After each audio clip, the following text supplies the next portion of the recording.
Hi, pursuers. How are you doing today? It's me, Nas Kazimi. Welcome to another episode. We are doing a recap episode today. We are going to be recapping. So let's just get right into it, okay?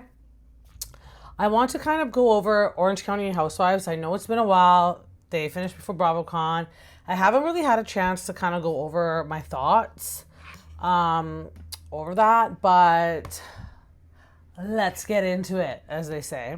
The last reunion, so the third part of the reunion for Housewives of Orange County, I don't know, I thought it was just such BS, you guys. Like, them just getting up on Tamra for things that they've all done, it just didn't really...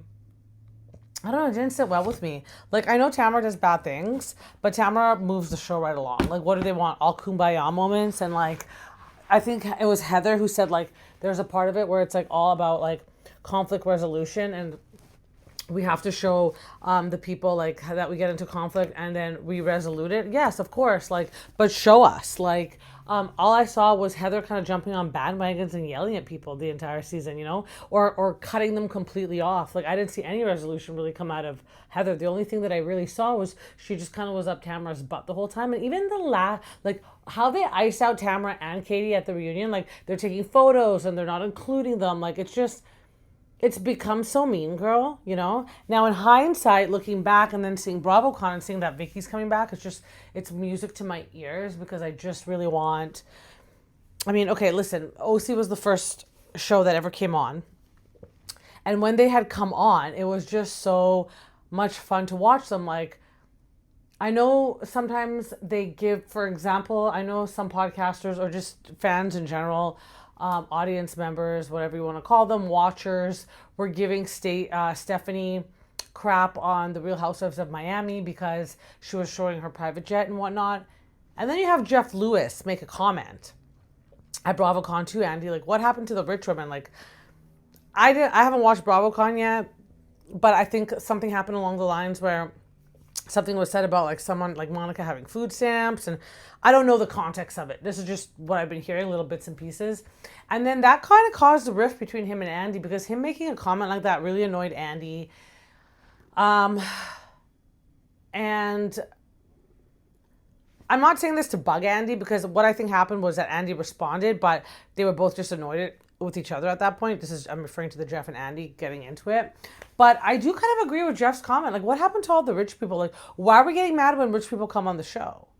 And then I heard another podcast with these cousins who I do love, but they're always, like, kind of shitting on people that are, like, rich. And I'm like, but this is what Housewives is about. Like, we want to see the rich people. We want to see them flying around in their private jets, and how ridiculous it is that they spent all this money on things that, you know, are so not important, you know? Like, this is why we watch these shows.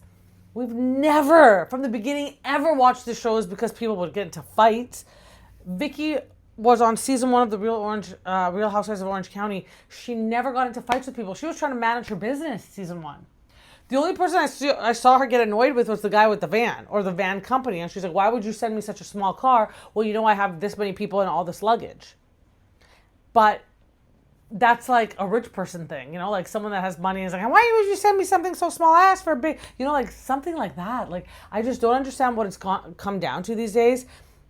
And then, like, every show now talks to bloggers. This is the era that we're in. We don't, because I remember back in the day, all the housewives would have to have their own blogs. It doesn't work like that anymore. Now it's like they talk to bloggers, and you know what? We can't control it.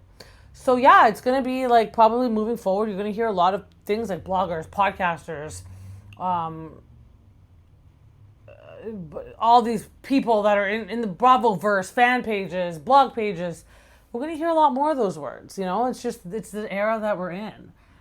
One thing that we don't want to do, though, and like see the bullying or the icing out, like, learn, if you really want, like, just learn to live with these people. Or maybe as the production should just kind of move the storyline in a way where we're kind of just seeing one person and more of their family. Because I know all across the board, even with the cousins, and I listen to Carlos King, and like even with Jeff Lewis, like, we do want to see a lot of their family stuff and how they navigate through that. Like, for example, and now I'm throwing in other Housewives in here and other shows like Salt Lake City, which we'll get into in a little bit. Like how Whitney and her husband had that conversation about her business and how she was so upset that Justin had finally got on board with helping her with Wild Rose Beauty, but then didn't caress it as much as he would have caressed something else that was part of this company. She's like, finally, like, I was so happy that like you came in and you wanted to help me, but like you didn't even take care of my baby the way that I had really wanted you to, you know? So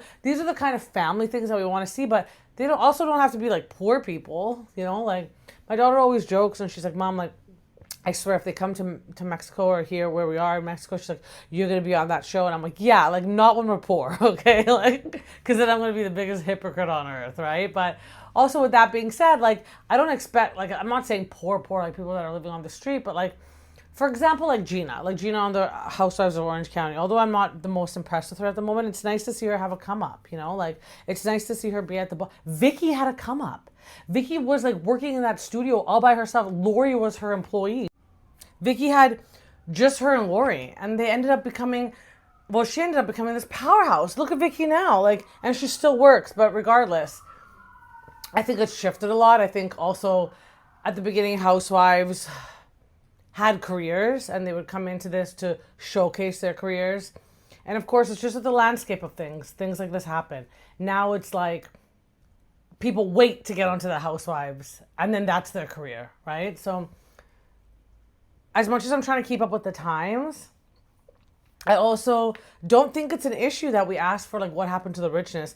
With that being said, also, I don't think it's right to be shitting on the ones that maybe not are poor, but like with like just using things like, oh, like this person is on food stamps and whatnot. I love Jeff Lewis, but I can see how that can be offensive. But where I agree with him even more is like what happened to the really affluence of it, you know? And even if we don't have it, why are we making fun of the roots of or the origins of the Real Housewives in general, you know? But anyways, back to, I don't know how I digressed there, but back to the Real Housewives of Orange County. It was really sad for me to see them ice out Tamra too at the very end like that. Of course, some people will be like, well, she deserved it. She did this, she did that. Great. But you know also what's so freaking awesome about Tamra? She's also one of the only ones that's like, you know what? I'm going to apologize to everybody and on to the next season. See how quick? Because this is what the show is about. Actually, I did hear her on Jeff Lewis's show the other day, and this is something that I've always said. Like, she has said, like, I don't trust anybody on that show. She's like, because it's a Housewives thing. Because you know that if someone has information, they are going to use that against you in one of the episodes, or it's going to be brought up against you at some point. So I want to go back to one of my earlier episodes when I had said that this is why I think when it comes to Teddi and Tamra, I know Tamra really wants Teddi to be on the OC Housewives or even to come back on one of them. But if she does, they need to be separate. They cannot be together. Because exactly what Tamra said, and I know that she has a different relationship with Teddi, but you just can't help but be like, okay, yes, this person's my friend, but we also have to do our job. And back to me always telling my daughter, look, when your work friends are your work friends, sometimes you make your best friends from work. But typically for me, what I've experienced is after I've left that job, that I become even more closer with people that I've worked with, because like you don't have that kind of weird boundary that you work with these people, you know? So I just want to kind of clarify, because let's just say someone stumbles upon that and they're like, oh my God, wow, that's a pretty harsh thing to say, that they're going to like turn on each other. I don't mean that. I don't mean they're going to turn on each other. But I think that just like how Tamra just said on Jeff Lewis's podcast when she was just on with Eddie after BravoCon, you know, like, I don't trust any of the housewives that I work with, because you just know that it's the name of the game. Like, if something gets out there, they're going to use it against you. Kind of like what she does. But that's because when it comes to work, it's different. You're assigned to do something, you know? Yeah. Other than that, I hope Katie comes back. I have no really opinion on Gretchen. I really did like Gretchen. I still kind of do. Like, although she drove me freaking insane, I was just like, just say it. Same thing with Katie, of course. Again, I had my thoughts on Katie. I think that Katie did go to Kiki Monique. There's no doubt about it. But she didn't want Kiki to go tell everybody. But when Kiki told that one guy just because she was concerned for Gretchen coming back on the show if she had been drugged by Tamra, the producer guy that Jeff Lewis also doesn't like. Then it seemed like Kiki went and told everybody, and then that put Katie in a bad spot. Now, after everything is said and done, then Katie can see, oh, yeah, okay, so it wasn't, okay, I get it. She didn't maliciously mean to go behind my back and say it. Maybe I should have just said that I did it, but at that point, it's too late. You know what I'm saying? So I never thought it came back from a place of maliciousness. It came from a place of maliciousness. I would love to see Katie back on that show. She was great. She didn't even really have a chance to shine. It was kind of mean for Tamra, though, to say about Emily's podcast, like, you're on my network. And she is. I listen to her podcast. She is on Tamra's network. She is on her own network as well, but she's also on Tamra's network.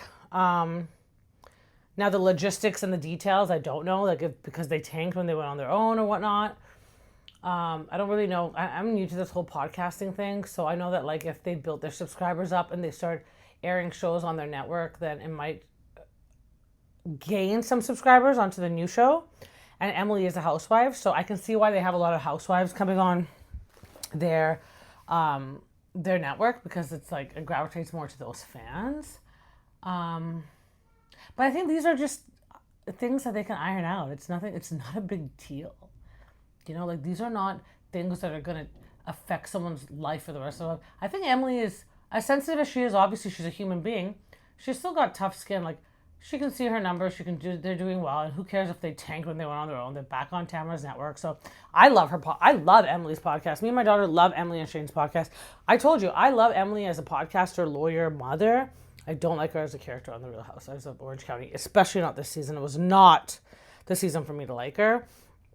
Gina too. Heather I love. I actually follow Heather, but I just was not impressed with her. She's kind of like, she really rides the line to be like nice and stuff. Like I love her life outside of The Real Housewives of Orange County, but for some reason it's not showcased that way on The Real Housewives of Orange County. So it's easy to dislike her on the show, you know? And another thing I want to say, because I heard it pointed out, like Tamra has so many things. Tamra has a very successful CBD business. Tamra has this beautiful home in Big Bear. Tamra is just doing so much more outside of The Real Housewives of Orange County. So that's why I say sometimes instead of having lines, and I know people like to see conflict resolution, but sometimes it's okay to just focus on each of the housewives individually and what's going on with each of them. But then here's where it gets weird. Now you have the housewives coming in, again, referencing Real Housewives of Salt Lake City. They come in and they say, well, actually, let's make an amendment so that these things don't happen in the future. So the latest season of the Boston Spill Tea Party that Bronwyn had kind of hosted because of her citizenship, she got her citizenship, so she kind of wanted to do something shady but fun at the same time. They made all these amendments, and I've been hearing this a lot more, not just on Salt Lake City, but I'm just referencing it because it's a thing that is available right now, so if people want to go back and watch, they can. Everyone's like, leave family, businesses, and marriages out of it. Like children, business, marriages. Okay, bitches. If we leave that out of it, then what are we talking about here? So it's just pretty much fighting. So get into a ring and box it the fuck out, because like, what else are we going to be listening to? You know what I mean? Like, I'm just so confused about, they don't want to fight. They get pissed off at each other for bringing things up, but yet they don't want anything else showcased. Or do they mean that they don't want the other wives talking about it, but if production decides to just focus on them individually, they'll show it. But then what are people going to talk about? Their business, husbands, / marriages, / relationships, and also the kids. I'm just confused. And obviously there's no guideline for things like this. It's just interesting to see. Now I do notice, and I've talked to, again, my daughter about this because we talk about this quite often. Housewives, reality stars in general, not just housewives, they get so much more hate from the general public. Whereas like, for example, like someone like a Robert De Niro or like a Tom Cruise, who Tom Cruise did have his controversial moments when it came to all that Scientology stuff, but that's not the point of this. The point is like, it's like we've accustomed the world and society to know that actors play roles so they don't get as much hate. And if they do get hate, the audience will be like, I hated your character in here. I wish your character did this better. They know it's a character that they're playing. They know it's a role. But when it comes to reality TV, of course, this is what the person would typically do in an environment like this. It's not scripted, so it's actually them providing the dramatics for us to see. But at the same time, it's like they get so much more hate from the general public, so that must be hard. And they don't get paid nearly half as much as like the actors do or the actresses. So it's a very tough spot for them to be in, and I give them props.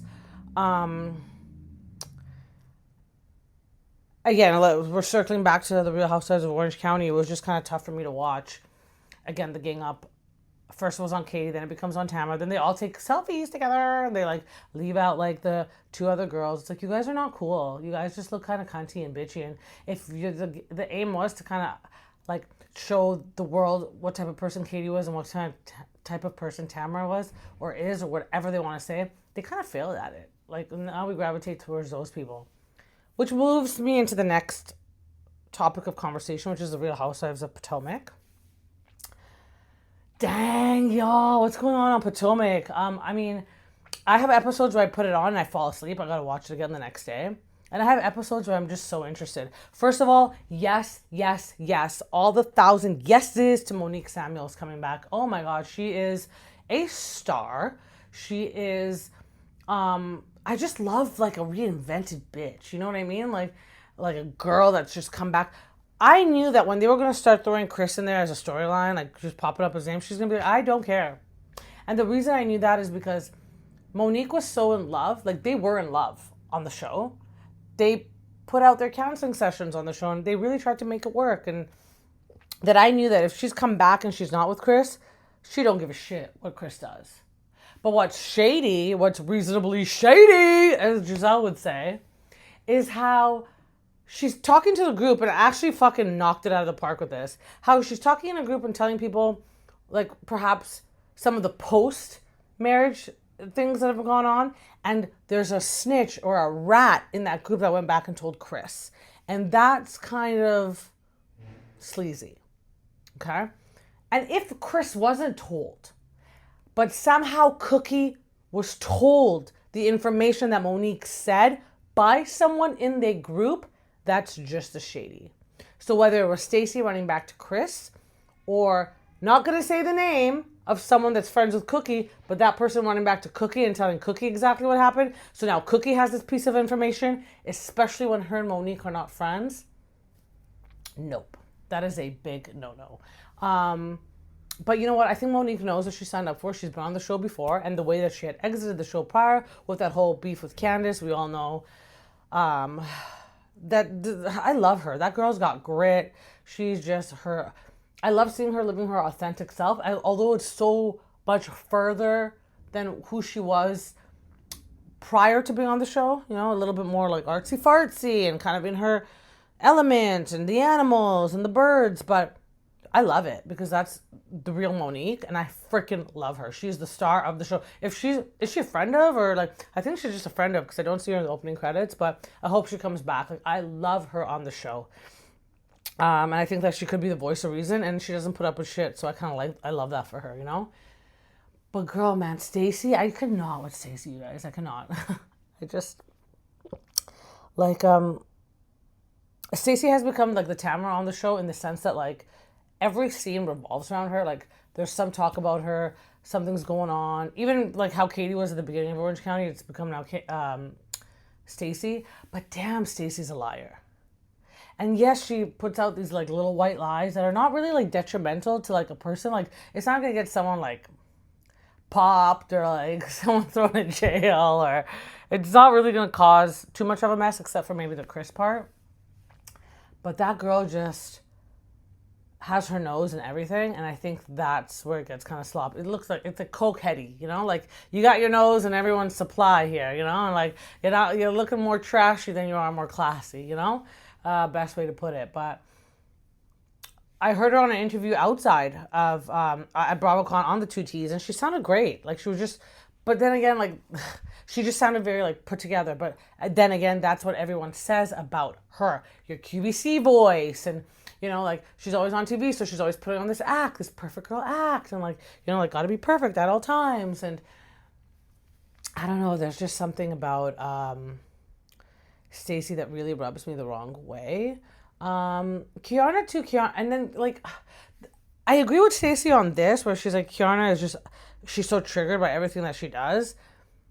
There's got to be something there, but I don't necessarily disagree with Kiana either. Like, I feel like I want to stomp out Stacey too. I think half the audience does. I think people feel bad for her because, again, it's like always like all of them against just one person, which is Stacey. But at the same time, like, stop your fucking lying. And, like, I have ADHD, so I'm all for social justice. Like, if I feel like someone's, like, not being authentic, I'm all for, like, let's fucking, I want to kill them. And I feel like Stacey's just not being authentic. So I can see how Kiana just gets frustrated with that. Also, you guys, Kiana's on a show. So, like, what, again, like, back to, what else are they going to talk about? They can't talk about marriage, kids, blah, blah, blah. But, you know, so here we are. This is what they're going to talk about, you know? I do really like Angel and her, I believe the husband's name is Bobby. I love Angel. I think she's just misunderstood. I think Angel comes from an environment where she's been work. They have this ranch in Colorado where it's just they're kind of cut off from the world and all they really focus on is their business. So then she comes into this kind of group of ladies, which is brand new for her. Completely started off on the wrong foot as her best friend Kiana sort of like kind of sold her out and threw her under the bus in front of people. So, okay. I always say that there's a boyfriend and girlfriend. And if the boyfriend's friends are talking really bad about the girlfriend, it's because the boyfriend has allowed them to do that. So I feel like because Kiana treated Angel like shit at the beginning, now it's like the standard for how she's treated by everybody throughout the show, you know? I think she's completely misunderstood. I even heard someone from another podcast say like, oh, well, you know, we heard that she gets kicked out of her house. So she doesn't pay her bills. How do you know it has anything to do with the bills? They were renting. So maybe that freaking landlord needed his place back. And like, it's too much for them to think about another place to move to. So they end up having to go back to Colorado. Like, why is it always like got to be something like they don't have money? I haven't heard anything in the press anywhere that she does not have money. They have tons of money. And her, because the previews for the next episode are that she's about to they're getting evicted from their place. Evictions come in many forms. It's not just because someone hasn't paid the rent. So when it really comes to Angel, I feel like, again, really misguided, misdirected, really bad first impressions. So now it's kind of like set with the girls. And I feel like she just has to work extra harder to kind of get her rep kind of back with them. There was also an incident a few episodes back when they were in this place that they visited. I forgot the name at the moment. Sorry, guys. I try to be, on top of these episodes that they come out, but I've forgotten the name. But then something had come up where there was a rumor about someone being with her man or something like that. And then she didn't want to talk about it. And then everyone kind of was giving her SHIT, like shit for it. They're like, oh, well, she doesn't want to talk about it. And then the girl that had brought it up to her was like, oh, I thought that, she'd be like happy that I brought it up to her.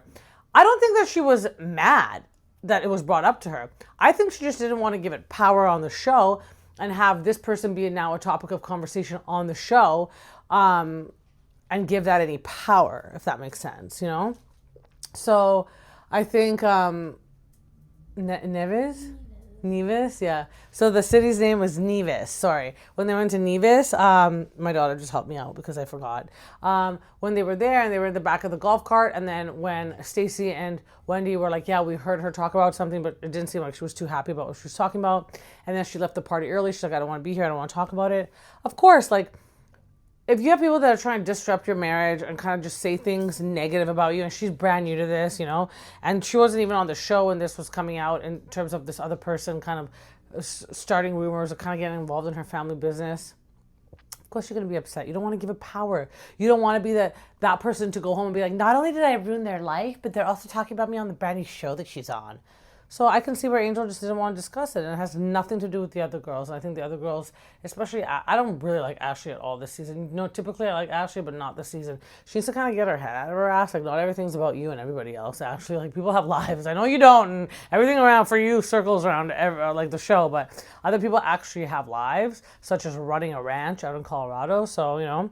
But one thing I did love to see was the conversation Ashley had with her mom. I really do love Ashley's mom. I love Ashley's aunt.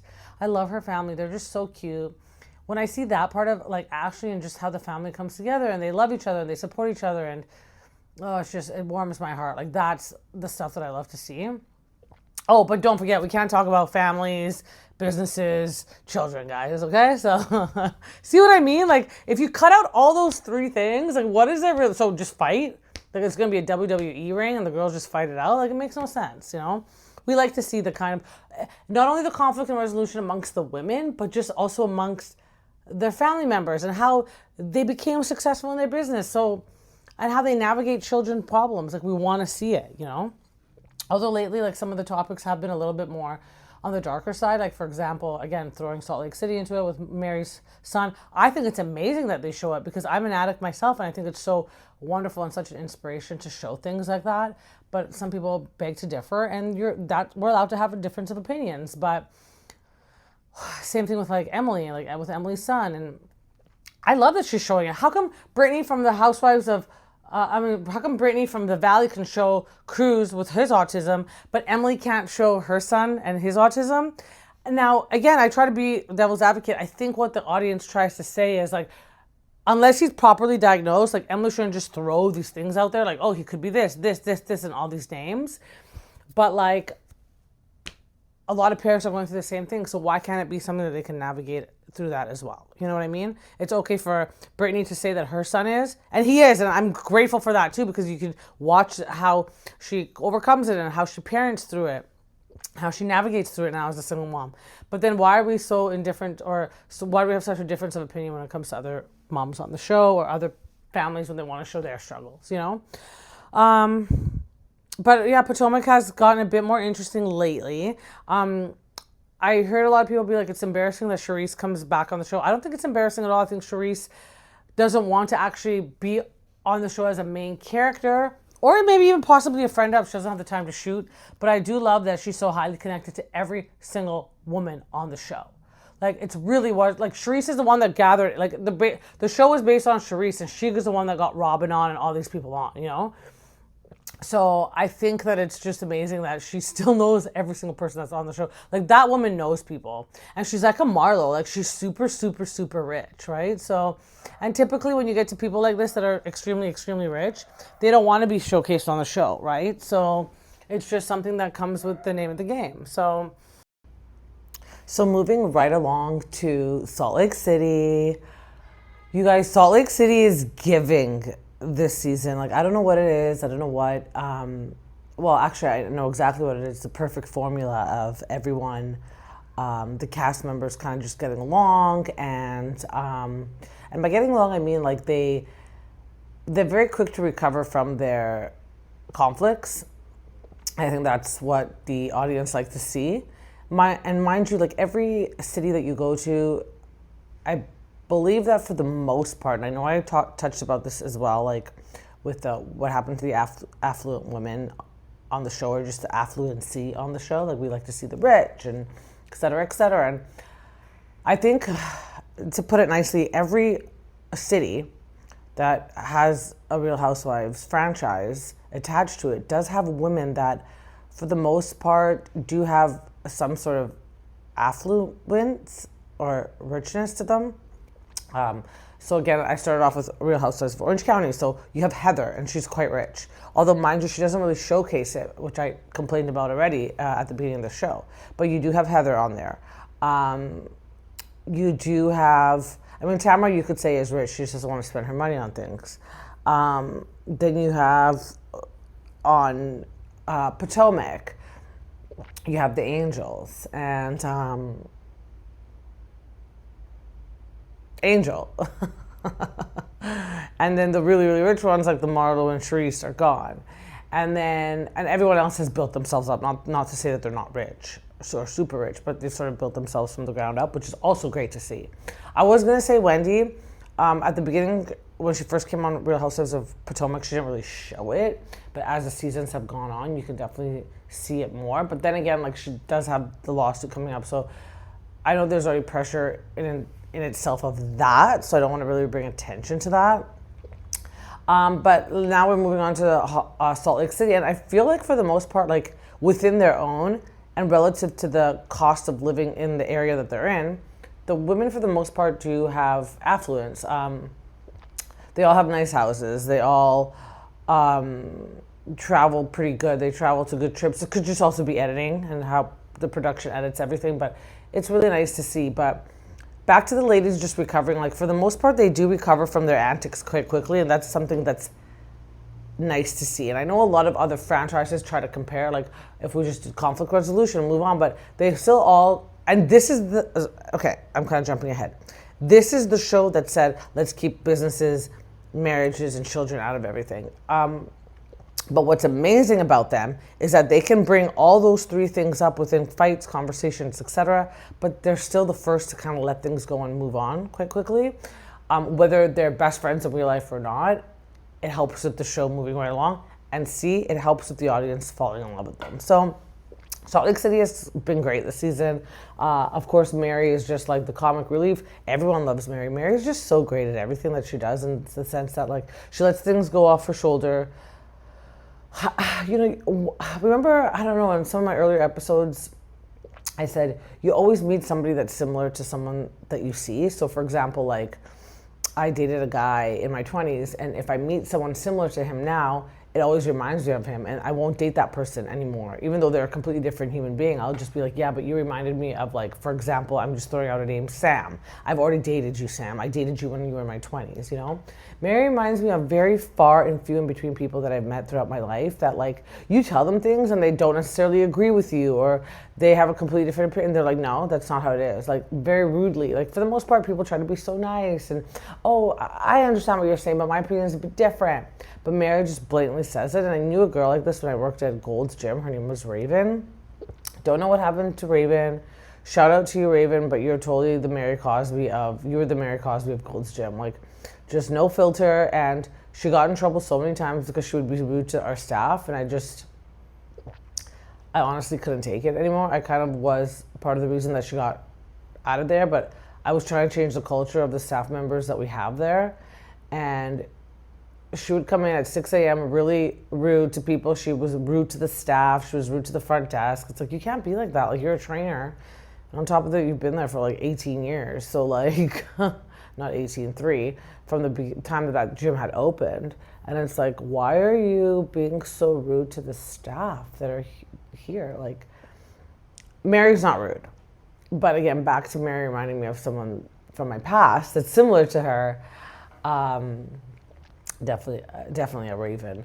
But Mary's the person that we need to kind of like neutralize everything. She's like the air freshener that you spray in the air that kind of neutralizes the odors. Like, the women can come together and just go at each other. But Mary walks in the room and she's always the voice of reason, whether it's with her on her friend's side or against her friend. You know what I mean? And she really rarely ever goes against her friend, but I really love to see that conversation that, for example, a few episodes ago that she had, or even at the beginning where she had with Angie, and she's like, Angie, you're kind of changing, like, you need to like slow your roll, girl, you know, like, that's a good friend. The last few episodes, especially after the Mediterranean, was it the Mediterranean? Yeah, Below Under. The Below Deck Down Under and crossover between Below Deck Down Under with Captain Jason and then the Salt Lake City Housewives. It was fabulous. And it ended off on a note where, again, I hated how they threw the unicorn in the water, but one thing we haven't talked about is the plane ride home and how it was said that Meredith and Lisa were just shitting on Brittany. And a lot of me question, like, they've been so keen on having this stand out to production. Like, for example, like, if there's no cameras, they're so willing to take their own video. I mean, Atlanta's famous for this. Remember when they had that house party with Bolo, who I loved Bolo, but like Bolo was there, and then after Bolo left, there was a whole situation in the house. Everyone whipped out their own cameras and they kind of filmed. But yet even then, they didn't show the footage to the extent that we had wanted them to see it. But I know in Salt Lake City, this has been a situation before where, for example, Brittany on the Sprinter bus last season was caught filming and everyone freaked out at her. So maybe out of fear, no one really filmed anything. But I just heard a hot take and I think it might be true. And I'm hoping that it's true because apparently the hot take was, and it was said by Monica Garcia on the Carlos King podcast, and I'm kind of hoping that it's true because this would be such good tea, that Heather actually did take video of everything and she's not going to spill it until the last episode, as she always does, because everything has to go out with a bang. But I'm kind of curious, how come no one whipped out their phones? Like, who cares? Yeah, you're in first class, but just even the audio, like have the audio out. Because although I do believe that Meredith did go nuts, because it's so in her character to go nuts, I don't think it's as crazy as the words that the women are using to describe her, even though that's their perception and opinion of it, because it's so true. If there was that big of a scene caused on the plane, the plane would have either turned around or landed, and she would have been escorted off. Portia Williams just had that happen over the BravoCon weekend where someone was being rude to her and belligerent, and she also got escorted off just so, like, you know, it can calm down the passengers, because especially when you're at those heights in an enclosed area, it does become very an anxious situation. God knows what's going to happen, and there's really no place to escape. And who knows what people do when they're angry? What, crack a window, and then next thing you know, the plane's going down because it's like, I mean, there's just so many outcomes that can happen in situations like that. But I just thought that it was very interesting that there was no footage. And typically, and I know, and I watch enough Housewives to know that production does say, if we're not there, you can whip out the cameras and you can, you know, show us. Same thing happened with Lisa Rinna. And although I believe Lisa Rinna that Kathy Hilton had gone crazy on the Sprinter van after Kimo Sabi, I still believe that, like, how come she didn't at least have the audio on so we could have heard? There's just so many missed opportunities here, and why not? You're on a reality show. The cameras go down, who cares? So the cameras go down, now you can flip the script and be fake and be completely opposite of what you're showing on TV. Again, don't doubt that Meredith didn't go crazy and that Lisa wasn't somehow involved, because Lisa does do that. Like, she does, like, say things and then gaslight behind the scenes and make it seem like it wasn't as bad. But even audio footage would have been so good. But again, not to the extent of, like, being escorted off by, like, U.S.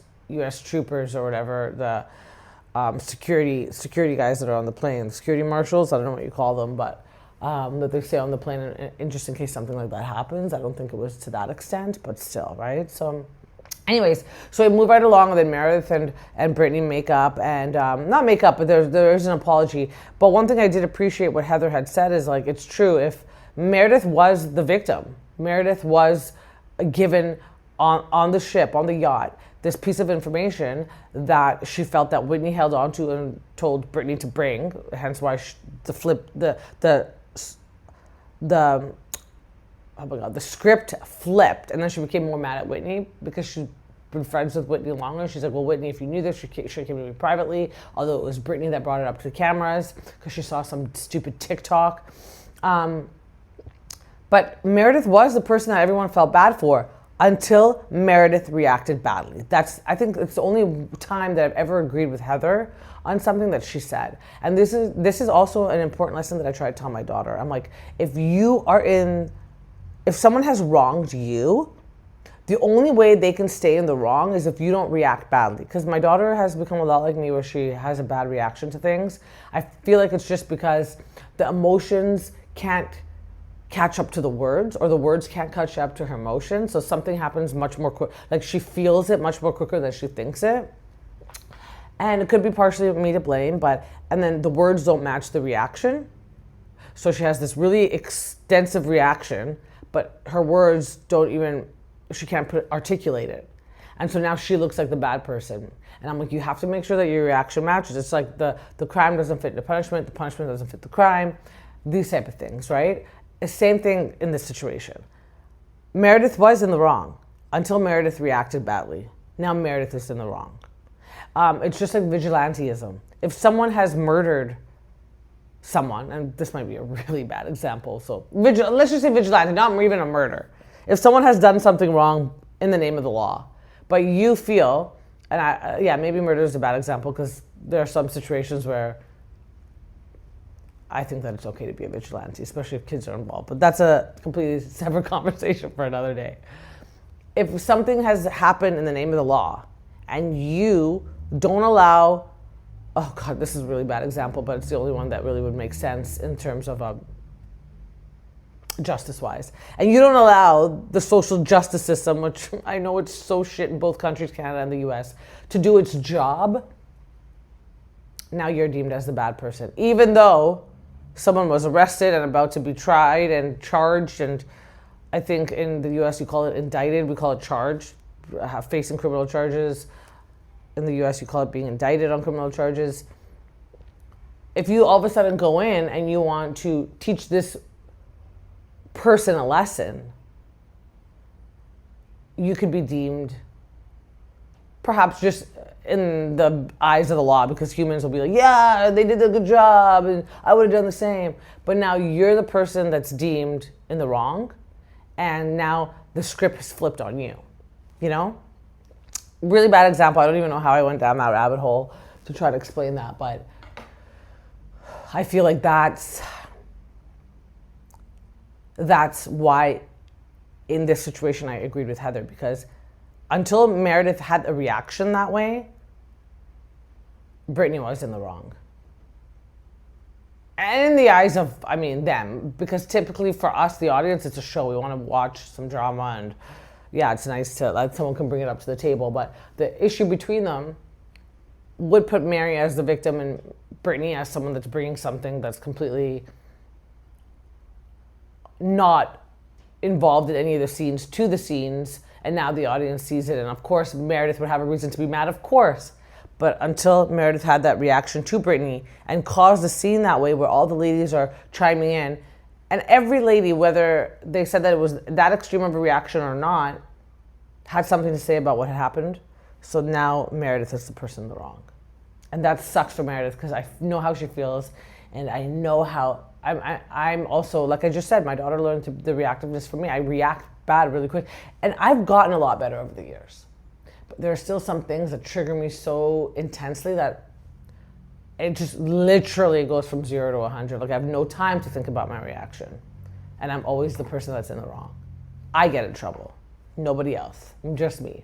And no matter how many times I say, but this person did this first, and blah, blah, doesn't matter. I reacted bad. And this is a tough lesson that I've had to learn, but nonetheless, lesson learned. And I'm really glad to see that. I think that Meredith does, one thing I do love about Meredith is when she does calm down, she realizes what she has done, she will always take accountability. She might not say, I am sorry, but she will do what's right, you know? And again, maybe it's not what the girls want to hear. Maybe it's not the place that they want to remain in with her. For example, Whitney. But Meredith does kind of like talk herself off the ledge. She does come back to a normal state, and she is able to move on with the group, even though they're not her favorite people. And that is also part of the formula that makes Salt Lake City such a great show to watch, is that they're able to move on that way and not always be best friends. I do find it interesting to see the Lisa and Meredith dynamic, because they're the ones that really like have the lowest blows at each other. I mean, yeah, Brittany might have brought this to the forefront, but Lisa and Meredith, like all those, like the fourth wall capturing what they've said and all that kind of stuff is just, I say worse than anything. And they were the best of friends. So it's interesting to see their dynamic, have each other's back and continue on. But again, that's part of what we love about Salt Lake City. So the latest episode sort of ended with, I think that they're going to go to Greece, but they did have that Boston spill the tea party. And like, I don't know what it is with this group and always want to like talk to each other or tell each other the worst shit that they've said. But it wasn't as, I know Heather brought it up to Bob and she's like, do you not remember the end of last season, or did you not watch it? And this was the season where they, oh yeah, no problem was there, where they had to go through their cell phones and find the worst thing that they could have said about each other. Because the season prior to that, it was the one with Monica, where they had the big blowout with Monica, and Monica never came back. But anyways, this one wasn't as intense as the last season finale, although it's not a season finale. They were kind of so quick to just kind of write their grievances on the boxes and just spill that tea into the harbor. Like, I mean, there was no... It's almost like it was just something that was stated and then thrown out. Like, there was no discussion around the things that they had brought up. Especially not to what Bronwyn had brought up, or what was brought up to Bronwyn about Todd. But I did hear this on another blogger, podcaster's forum, and I thought that this was interesting because if you go back to my first episodes of doing my recaps, I did say this, and it's the only person that makes Todd look bad, besides the rumors, on any sort of platform is his own wife, and it's Bronwyn. Like, the things that she says about Todd, it's like, you really make him look the worst than anybody else. Bronwyn's one of my favorite characters, but like, she brings these things up to the camera and it's like, girl, you could have not said that, or you could have worded it different and made you guys look like you were united. But instead, how she brings it and approaches it to the camera is just, poor Todd. It's just very fascinating to watch. So yeah, I left off with that, and then Meredith brought the drug test, which, why did anyone do the drug test? Why didn't Meredith herself go do the drug test? So they brought a drug test and everyone just went left unscathed with them doing it? No, I think that was, production is so good of doing the editing of the show, but they just allowed her to take off and not allowed any of the cast members to not do the drug test. That was an opportunity miss, let's just put it that way. Opportunity miss for sure. And then it ends with them looking forward to going to Greece together. So I'm excited to see that. I think it was an episode, shoot, I forgot what episode we're on. 12 maybe? Around there. So I'm excited to see 10 or 12, or one of those episodes. But episode numbers that we're at. But I'm excited to see how many episodes is played out in Greece. I think it's going to be quite a few. I think at least 3 to 4 will be in Greece. And it might just end in Greece. Because typically Salt Lake City doesn't have as many episodes, but the episodes that they do put out are pretty content and drama filled. So excited to see how that works out. It's been a great season so far. I'm excited for it. We haven't had much of the families involved. Oh, a couple things that I did love from Salt Lake City. I loved watching the Justin and Whitney dynamic. I feel bad a little bit for Justin. I really do feel like he tried to do the best that he could to try to help Whitney and try to be involved in her business somehow. Like, I know Whitney complained, like, you were never involved or cared. Well, no, I don't think she said cared. I don't want to misspeak. But she did say you were never really involved in my projects. And finally, yeah, like, you believed in it. But again, so I said this at the beginning of the episode, she just feels like Justin didn't really caress and baby her project as the best that she would have liked, which is understandable. But I think in his point of view, he did bring her and her baby, so to speak, which was Wild Rose Beauty, onto a project that he thought would succeed, and unfortunately it did not. And this has caused a little rift in their marriage, and it's just nice to see how these are the type of things that I do enjoy to see, because I'm sure every marriage experiences this, and it's nice to see how other people navigate it. One thing I've learned in life is every experience that you go through, other people have gone through. It's just that you're not made aware of it. You think that it's only you. And I think that's where sometimes social media can be so powerful, because it's nice to see other people with a problem that's similar and how they navigate it. It's just going to help other people. Just like the whole kids situation. Like, there are kids out there that have issues, problems, autism, ADHD, all these kind of things. It's nice to see how parents navigate it, because then it not only gives ideas, but it's just, you don't feel so alone. Hence the NA meetings, AA meetings, churches, these support groups, because that's what it is. It's a support group. It's so that you don't feel like you're the only one experiencing this and have that weight of shame or guilt and that pressure on you. You can go talk amongst people that have experienced it as well and get ideas. And one thing I do love is like, I know we have doctors out there, but sometimes doctors are just people that are telling you things from a textbook. And I feel like the best things that you can pick up are from other people that have experienced it or that have gone through it. For example, with my ADHD, I don't always like to talk to doctors about it. I like to talk, especially if a doctor does have it, it's very like, they're not allowed to cross that boundary and say, I experienced it too, this is what they're not allowed to say stuff like that. But for me, it's nice to talk to other people that do have ADHD, ADD, and see how they experience and go through these, and if it's the same for them when they go through kind of experiences or conflicts that I have gone through. And it's nice to see that I'm not the only one. Because for so long, I was like, I'm the only one. Why do I experience this? And it wasn't until I honestly got into my late 30s and 40s that, because social media became so prevalent, I'm like, oh, this is exactly what I'm experiencing. Mind you, I was diagnosed with ADHD in my mid 30s, but it's just nice to see all these situations that I've experienced that either other people are experiencing now or are still going through at an age like myself, which I'm 41 or older. Those are the best kind of support groups. And the best sort of help that you can get is from other people that have experienced it and what they've gone through. So it's just nice to see that. Another thing that I loved to see was Bronwyn and her mom having that conversation. Muzzy, it's funny because my brother's name is Mozzie and then they call her Muzzy. But anyway, with her and Muzzy, Bronwyn and Muzzy. But I mean, I was listening to the podcast, a clip of it in my car, or I was just watching it when me and my daughter were loading up the groceries. And I was like, not me crying about this, you know, but it was really nice to see because I know how powerful it is to hear from a parent or someone that you look up to, even though it's 3 words, I love you, or even though it's, you know, I'm proud of you. I know how powerful those words can be.